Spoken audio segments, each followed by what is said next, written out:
Kumusta? Maligayang pagdating. I-enjoy ang kwento, mag-subscribe at i-on ang notifications para sa mga susunod pa. Isang karaniwang gabi lang iyon sa bahay ni Mark, isang gabing halos hindi na niya pinag-iisipan. Nakahiga siya sa sopa sa sala, ninanamnam ang mahinang tunog ng pelikulang napanood na niya dati.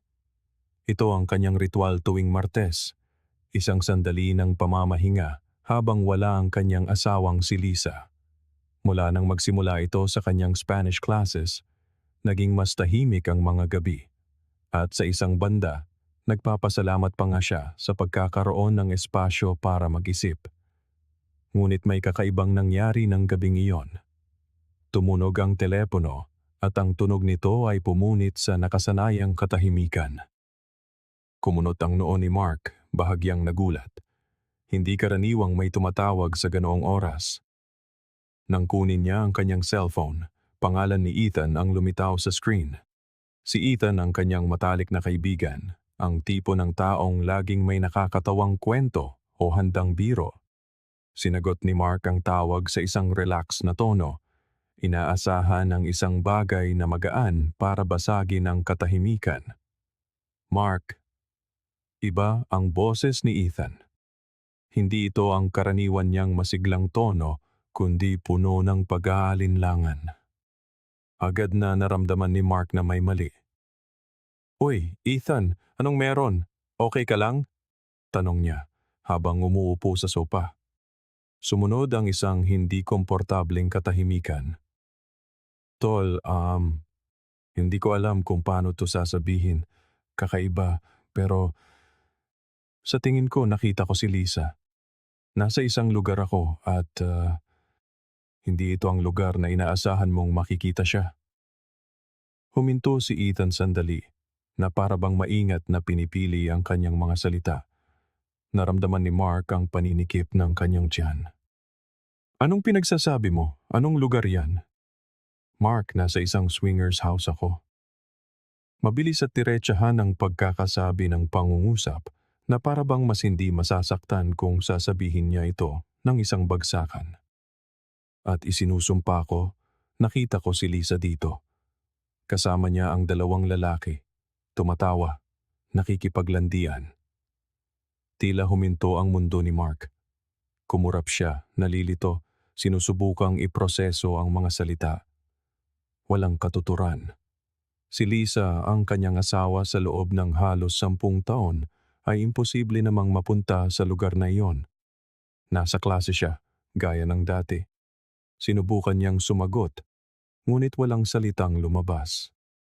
"Mark? Tol, alam kong masakit pakinggan to, pero naisip ko na dapat mong malaman. Hindi ko kayang magkunwaring hindi ko nakita." Tila hindi rin komportable si Ethan. Halata sa boses niya ang bigat ng revelasyon. Tumayo si Mark mula sa sopa, pabalik-balik na naglakad sa sala.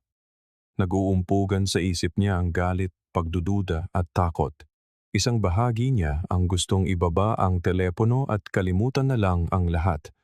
Imposible naman kasi. O posible nga ba? Ngunit alam ng kabilang bahagi niya na hindi si Ethan ang tipo ng taong mag-iimbento ng ganito. Paano kung totoo? Kailangan niyang malaman. "Sigurado ka ba?"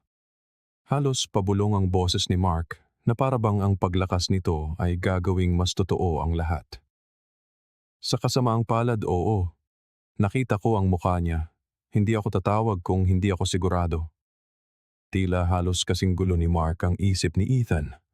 Napalunok si Mark. Ang puso niya ay kumakabog ng walang kontrol. Kailangan niyang makita mismo gaano man katindi ang takot niya sa kung ano ang kanyang matutuklasan. Kinuha niya ang susi ng kanyang kotse at umalis ng bahay, iniwan ang normalidad ng gabing iyon. Ang biyahe papunta sa address na ibinigay ni Ethan ay parang walang katapusan, kahit na 20 minuto lang ang layo. Ang isip ni Mark ay patuloy na naglalaban sa pagitan ng lohika at emosyon. Isang bahagi niya ang umaasa pa ring isa itong malaking pagkakamali na napagkamalan lang ni Ethan si Lisa. Paano naman kasi mangyayari iyon? Hindi ganoong klase ng tao si Lisa. O baka naman hindi niya talaga ito kilala. Ang mga pagdududang ito ay unti-unting sumisira sa kanyang katinuan. Ipinark niya ang kotse sa tapat ng lokasyon at nanatili sa loob ng ilang segundo. Ang mga daliri niya'y mahigpit na nakakapit sa manibela. Ang gusali sa harap niya ay simple lang. Halos hindi kapansin-pansin ngunit may mga taong labas-masok. Ang ilan ay kaswal na nagtatawanan. Ang iba naman ay kumikilos na tila may dalang mabibigat na lihim. Umiwas ng tingin si Mark para hindi direktang makatingin sa sinuman. Huminga siya ng malalim, sinusubukang kumbinsihin ang sarili na baka isa lang itong malaking pagkakataon, isang bangungot na malilimutan din niya. Nang sa wakas ay nagkalakas siya ng loob na bumaba ng sasakyan, tumama sa kanya ang malamig na hangin ng gabi, ngunit wala itong nagawa para pakalmahin ang init na umaakyat sa kanyang katawan. Naghihintay si Ethan malapit sa pasukan. May tensyon sa mukha na hindi karaniwan sa kanyang kaibigan. Nang makita siya, bahagyang tumango si Ethan ngunit matagal na umiwas ng tingin. Nandito pa ba siya? Diretsong tanong ni Mark, ang boses niya ay mas matatag kaysa sa inaasahan niya. Oh, pero tol, sigurado ka ba rito? Gusto mo ba talagang pumasok? Tila hindi komportable si Ethan. Marahil ay nagsisisi na sa pagtawag, ngunit alam niyang wala nang atrasan. Tumango na lang si Mark bilang kumpirmasyon. Ang pagpasok sa lugar na iyon ay parang pagtawid sa isang hindi nakikitang hangganan. Ang paligid ay may malalamlam na ilaw, may mahinang musika at tawanan na nagmumula sa bawat sulok. Kumikilos ang mga tao nang may kumpiyansa na kabaligtaran ng nararamdamang kawalan ng katiyakan ni Mark. Ang amoy ng pabango na may halong nakalalasing ay lalo pang nagpatindi ng kanyang kaba. Sinundan niya si Ethan, na tila alam ang daan, umiiwas sa mga tao at sa mga mapanuring tingin. Pagkatapos ay huminto si Ethan, nakatingin sa isang mas liblib na bahagi. Naandoon, sabi niya, pasimpleng itinuturo. Sinundan ni Mark ang daliri ng kaibigan at nang luminaw sa kanyang paningin ang nakikita, naramdaman niyang para siyang nilamon ng lupa. Nandoon si Lisa, nakaupo sa isang madilim na leather na sopa kasama ang dalawang lalaki. Mukha siyang relax. Ang ngiti sa kanyang mukha, ang tawang marahang umalingaw-ngaw habang hinahawakan niya ang braso ng isa sa mga lalaki. Ito ay isang imaheng hinding-hindi na niya mabubura sa isipan. Sandali siyang natigilan. Ang kanyang katawan ay tila hindi makagalaw at ang mga iniisip niya ay dumating na parang magulong alon. Sinubukan niyang humanap ng isang makatwirang paliwanag, ngunit walang anumang may katuturan. Para siyang nanonood ng isang horror movie, maliban na lang na siya ang pangunahing tauhan. Ang pagtataksil ay hindi lang sa ginagawa ni Lisa, kundi sa kung gaano kanatural niyang isinasabuhay ito. At pagkatapos, may isang bagay sa loob niya ang naputol. Ang pagkakatigil ay napalitan ng halos automatikong pagnanais na harapin siya. Humakbang siya, nakatutok ang mga mata kay Lisa, at ang distansya sa pagitan nila ay nagsimulang lumiit. Bawat hakbang ay puno ng sakit, galit at higit sa lahat, kawalan ng paniniwala. Humakbang si Mark, bawat isa ay mabigat na parabang hinihila siya ng sahig pababa. Wala siyang naririnig kundi ang sarili niyang pintig ng puso sa kanyang mga tainga.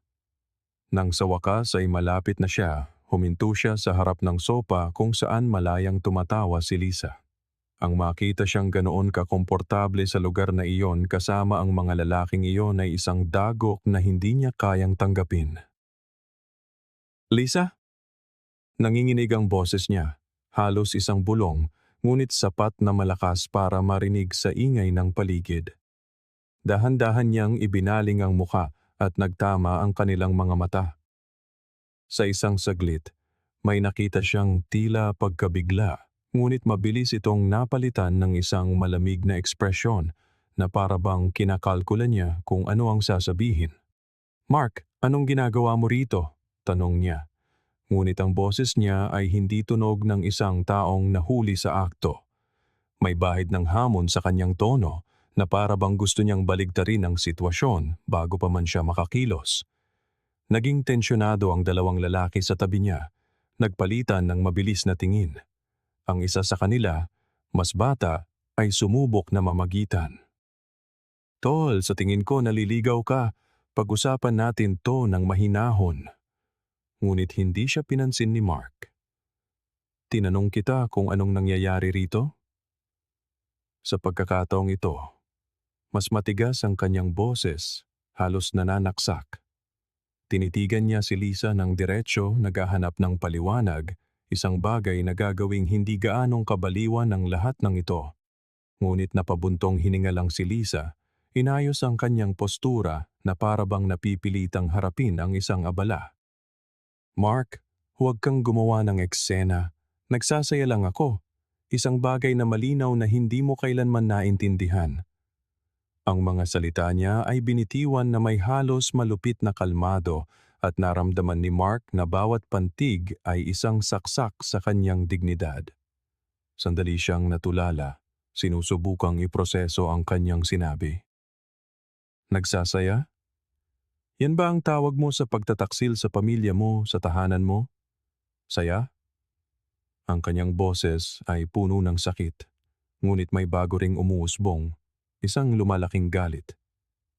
Inirapan siya ni Lisa na parabang pagod na sa usapan bago pa man ito magsimula. Hindi mo maiintindihan, kaya hindi ko sinabi sa'yo. Ang paligid nila ay tila naglaho.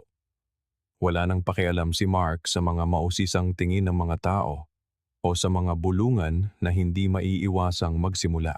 Tinitigan niya si Lisa sa huling pagkakataon. Sinusubukang hanapin ang anumang bakas ng babaeng halos 10 taon niyang nakasama. Ngunit ang babaeng nakatayo sa harap niya ay isang estranghero. Tumalikod siya nang walang isamang salita. Ang bukol sa kanyang lalamunan ay halos hindi na niya makayanan. Ngunit tumanggi siyang umiyak doon sa harap ng lahat. Umalis siya sa lugar na iyon, bawat hakbang ay mas mabilis kaysa sa nauna hanggang sa marating niya ang labasan. Ang hangin ng gabi ay sumalubong sa kanya na parang isang suntok sa mukha, ngunit kasabay nito, tila nagdulot ito ng kaunting ginhawa. Huminga siya ng malalim, sinusubukang pakalmahin ang kaguluhan sa kanyang kalooban. Alam niya na mula sa sandaling iyon, wala nang babalik sa dati. Nagmaneho si Mark pauwi na halos naka-autopilot, na parabang alam ng kotse ang daan. Mahigpit ang kapit ng kanyang mga kamay sa manibela, at ang kanyang isip ay isang ipo-ipo ng mga putol-putol na kaisipan. Ang mga salita ni Lisa, nagsasaya lang ako, ay patuloy na umalingaw-ngaw sa kanyang ulo, at bawat pag-ulit ay nagpapatindi sa bigat sa kanyang dibdib. Dumating siya sa bahay at nanatili sa kotse ng ilang minuto, nakatingin sa pinto na parabang ito ay isang hindi malalampasang hadlang. Alam niyang ang pagtawid dito ay nangangahulugang pagharap sa katotohanan ng tuluyan. Nang sa wakas ay pumasok siya. Kakaiba ang pakiramdam sa bahay, kahit na lahat ay nasa tamang lugar. Ang katahimikan na dati nagbibigay ginhawa, ngayon ay nakakabingi. Humandusay siya sa sopa, ang parehong sopa kung saan siya nanonood ng pelikula, ilang oras lang ang nakalipas at tumitig sa kawalan. Ang ideya ng paghihintay kay Lisa hanggang sa bumalik ito ay sumusunog sa kanya, ngunit alam niyang kailangan niyang maintindihan kung ano talaga ang nangyayari. Kailangan niyang marinig mula sa kanya. Dahan-dahang lumipas ang mga oras. Bawat tunog mula sa kalye ay nagpapatingala kay Mark, para lang mapagtanto na hindi pa ito si Lisa. Sa wakas, bandang hating gabi, ang tunog ng susi na pumipihit sa kandado ay nagpabilis ng tibok ng kanyang puso. Bumukas ang pinto, at pumasok si Lisa. Ang kanyang mga yapak ay umalingaw-ngaw sa sala. Nang makita siyang nakaupo roon, ang ekspresyon ni Lisa ay hindi pagkagulat, kundi isang bagay na malapit sa pagkainis, na parabang alam na niyang haharapin siya. So, nagpasya kang hintayin ako, sabi niya. Inilapag ang kanyang bag sa mesa at nagkrus ng braso. Malamig ang kanyang tono, halos walang pakialam. Huminga ng malalim si Mark, sinusubukang kontrolin ang galit at sakit na umaapaw sa loob niya. Alam mong mangyayari to, di ba? na malalaman ko. Kaya ganyan ka kakalma ngayon. Sabi niya, mas matatag ang boses kaysa sa inaasahan niya. Napabuntong hininga si Lisa na para bang may kinakaharap na nakakainip na bagay. Alam kong malalaman mo rin balang araw, oo. Pero sa totoo lang, hindi ko inakalang ganito na tatawagan ka pa ni Ethan. Ang cliche. Ang paraan ng kanyang pagsasalita na para bang ang pagtataksil ay isang detalye lamang ay tuluyang sumira sa isang bagay sa loob ni Mark. Gaano na to katagal? Mula kailan mo naisip na normal lang na lumabas at magsaya ng ganito? Idiniin niya ang huling salita ng may panguuyam. Hindi siya nag-aatubili. Ilang buwan na. At sa totoo lang, Mark, hindi ko to itinuturing na panloloko. Kailangan ko ng isang bagay na hindi mo na ibibigay. Para siyang sinuntok sa sikmura. Isang bagay na hindi ko na ibibigay? Binigyan kita ng bahay, katatagan, isang pagsasamang halos 10 taon na, at hindi pa rin sapat yon para sa'yo? Tumawa si Lisa, ngunit walang saya. Sa tingin mo sapat na ang pagbibigay ng mga bagay? Matagal nang patay ang pagsasama natin, Mark. Hindi ko lang sinabi sa'yo dahil hindi ko inakalang maiintindihan mo. Napanganga si Mark, ngunit hindi sa gulat. Napagtanto niya na sa kaibuturan, maaaring alam na niyang may mali, ngunit hindi niya kailanman gustong harapin ang katotohanan. Gayunpaman, ang marinig siyang umamin ng may ganoong kawalang interes ay parang muling pagbabalik sa sandaling nakita niya ito sa club. Ito ay brutal. So, yun na yon? Nagpasya ka na lang na isabuhay itong 2 buhay at sa tingin mo, okay lang ang lahat? Tinitigan niya ito, naghahanap ng anumang bakas ng pagsisisi, ngunit hindi ito umiwas ng tingin. Pinili kong maging masaya, Mark. Kung nasasaktan ka, pasensya na, pero hindi ako hihingi ng tawad sa kung sino ako. Iyon na ang huling patak. Dahan-dahang tumayo si Mark, nakatutok ang mga mata sa kanya. Kung yan ang pagkatao mo, Lisa, kung gayon, pipili rin ako. Pinipili kong iwan ang pagsasamang ito ngayon. Hindi agad kumilo si Lisa, ngunit napansin niyang naapektuhan ito ng kanyang mga salita. Mayroong isang bagay sa kanyang mga mata, isang kislap ng pag-aalinlangan o marahil pagsisisi, ngunit hindi na siya naghintay para alamin pa. Umakyat siya, isinara ang pinto ng silid-tulugan at nagsimulang mag-impake, determinado na huwag hayaang patuloy na sirain siya ng relasyong iyon o kung anuman ang natitira rito. Ang mga sumunod na araw ay isang ipo-ipo ng emosyon para kay Mark. Ang pagpapasya na iwanan ang pagsasamang iyon, bagamat tamang desisyon, ay hindi nagpagaan sa proseso.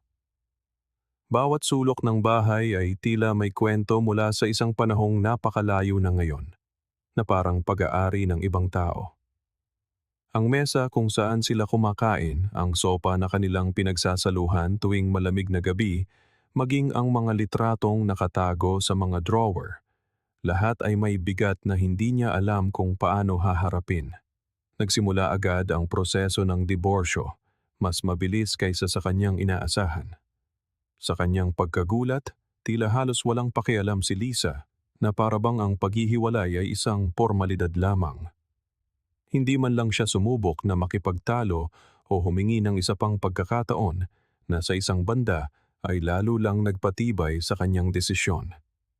Gayunpaman para kay Mark, ang kawalan na iniwan ng pagtatapos ng pagsasama ay hindi maiiwasan.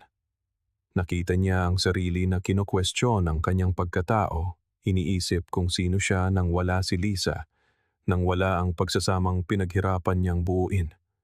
Si Ethan, laging tapat, ang tumulong sa kanya na simulang umahon mula sa emosyonal na hukay. Mark, hindi ito ang magdidikta kung sino ka.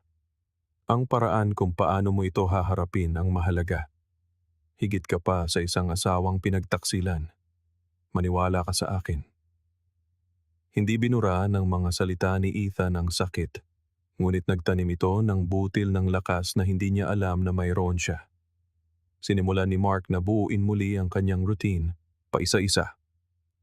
Bumalik siya sa gym na matagal na niyang iniwan, nakahanap ng aliw sa mga libro na matagal nang nag-iipon ng alikabok sa estante, at nagsimulang tumanggap ng mga imbitasyon na lumabas kasama ang mga kaibigan. Dahan-dahan, napagtanto niyang may buhay sa labas ng pagsasama, at higit pa roon, may kontrol pa rin siya sa kung sino ang maaari niyang maging. Isang gabi, habang naglalakad sa parke para linawin ang isip, natanaw ni Mark ang isang babae kasama ang isang maliit na grupo ng mga tao na nakaupo sa isang bilog. Nag-uusap sila sa isang masigla ngunit magiliw na tono. Lumapit siya na intriga at natuklasan na isa itong support group para sa mga taong dumaan sa diborsyo. Bagamat nag-aalangan, nanatili siya at sa unang pagkakataon sa mahabang panahon, nakahanap ng isang espasyo kung saan maaari niyang pag-usapan ang kanyang nararamdaman ng walang panghuhusga. Doon niya nakilala si Emily, isang babaeng dumanas din ng kaparehong pagtataksil. Mayroong isang bagay sa paraan ng kanyang pagsasalita, isang halo ng katatagan at empatiya na nakakuha ng kanyang atensyon. Hindi siya nanatili sa nakaraan, ngunit hindi rin niya ito binabalewala.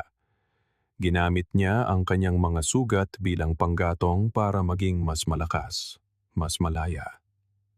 Dahil sa inspirasyon mula sa kanyang pananaw, sinimulan ni Mark na tingnan ang kanyang sariling sitwasyon sa isang bagong liwanag. Ang diborsyo ay hindi ang katapusan, ito ay isang pagkakataon. Makalipas ang ilang buwan, nang maaprobahan na ang diborsyo, kakaibang kapayapaan ang naramdaman ni Mark. Ginawa niyang aral ang sakit at lakas ang pagtataksil. Si Lisa ay isang saradong kabanata at hindi na siya nakakaramdam ng galit, kundi pasasalamat sa muling pagtuklas sa kanyang sarili. Ang muling pagkonekta sa sarili ay nagdala sa kanya sa isang hindi inaasahang bagay. Ang katiyakan na kahit pagkatapos ng isang wasak na puso, ang buhay ay laging nag-aalok ng mga bagong pagkakataon para magmahal, lumago at magsimulang muli. Salamat sa panonood. Kung nagustuhan ninyo ang video, huwag kalimutang mag-subscribe sa channel at i-on ang notifications para hindi mahuli sa mga susunod pang kwento. Hanggang sa muli.